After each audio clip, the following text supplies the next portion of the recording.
مشرق وسطی کی سیاسی دنیا ہمیشہ سے پیچیدہ رہی ہے۔ صدیوں پر محیط تنازعات، Those who are with us today مذہبی اختلافات اور سرحدی جھگڑوں نے خطے کو امن سے دور رکھا۔ I say Assalamu alaikum. لیکن 2020 میں ایک ایسے تاریخی لمحہ آیا جس نے دنیا کو حیران کر دیا۔ ابراہیم معاہدہ، جسے انگریزی میں ابراہم ایکارڈز کہتے ہیں۔ لیکن سب سے پہلے ہمیں یہ سمجھنا ضروری ہے کہ یہ معاہدہ کیا ہے اور کیوں اہم ہے۔ ابراہیم معاہدہ، جسے انگریزی میں ابراہم ایکارڈز کہتے ہیں، 2020 میں طے پایا اور اس کا مقصد اسرائیل اور کچھ عرب ممالک کے درمیان تعلقات کو معمول پر لانا اور امن قائم کرنا تھا۔ اس سے پہلے اسرائیل کے ساتھ عرب دنیا کے تعلقات کئی دہائیوں سے کشیدہ تھے، جس کی وجہ سے 1948 سے فلسطین کا تنازع اور خطے میں سیاسی و مذہبی اختلافات تھے۔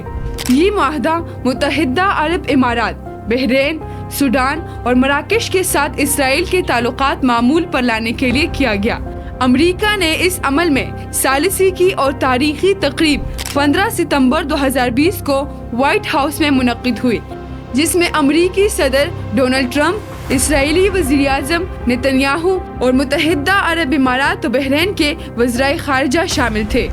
اس معاہدے کے کچھ اہم باتیں اور کچھ فائدے بھی تھے، جس میں سب سے پہلے عرب امارات نے اسرائیل کے ساتھ براہ راست پروازیں شروع کی، سیاحتی ویزے جاری کی اور تجارتی تعلقات بڑھائے۔ 2021 تک تجارتی حجم $700 ملین اور 2023 تک $2.5 ارب تک پہنچ گیا۔ بحرین نے اسرائیل میں اپنا سفارت خانہ قائم کیا اور سائبر سیکیورٹی، مالیات اور سیاحت میں تعاون بڑھایا۔ سوڈان نے تعلقات کی بحالی کے بدلے امریکہ کی دہشت گرد ریاستوں کے فہرست سے اپنا نام خارج کروایا۔ مراکش نے اسرائیل سے تعلقات بحال کیے اور اس کے بدلے امریکہ نے ویسٹرن صحارا پر مراکش کے دعوے کو تسلیم کیا۔ معاہدے کے بعد خلیجی ممالک میں سیاحت میں 300% اضافہ ہوا۔ ٹیکنالوجی، زراعت، دفاع اور سائبر سیکیورٹی کے شعبوں میں تعاون بڑھا۔ 2024 تک اسرائیل اور خلیجی ممالک کے درمیان تجارتی حجم $3.5 ارب سے بھی زیادہ ہو گیا۔ اس معاہدے نے خطے میں اسرائیل کی قبولیت کا پہلا مرحلہ قائم کیا، جس سے بین الاقوامی تعلقات میں ایک نیا رخ آیا۔ فوائد کے ساتھ ساتھ اس معاہدے پر بہت سارے ممالک کی تنقید بھی سامنے آئی۔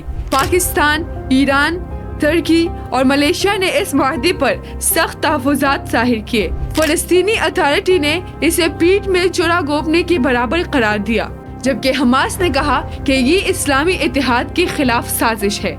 بعض عرب تجزیہ نگاروں کے مطابق یہ معاہدہ ایران کے بڑھتے اثر و رسوخ کو محدود کرنے کے حکمت عملی بھی ہے۔ ابراہیم معاہدے کا نام حضرت ابراہیم علیہ السلام سے لیا گیا، جو 3 ابراہیمی مذاہب اسلام، عیسائیت اور یہودیت میں مشترکہ امن اور قربانی کی علامت ہے۔ اس سے معاہدے کی مذہبی اور ثقافتی اہمیت بھی اجاگر ہوتی ہے۔ امریکہ یہ کوشش کر رہا ہے کہ سعودی عرب کو بھی اس معاہدے میں شامل کرے۔ اگر ایسا ہوا تو مشرق وسطی کے طاقت کے توازن میں ایک اور تاریخی تبدیلی آئے گی، لیکن جب تک فلسطینی ریاست قائم نہیں ہوتی، اس معاہدے کی قبولیت محدود رہے گی۔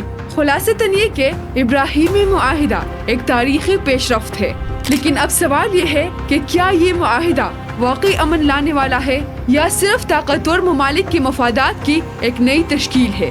وقت ہی اس کا جواب دے گا۔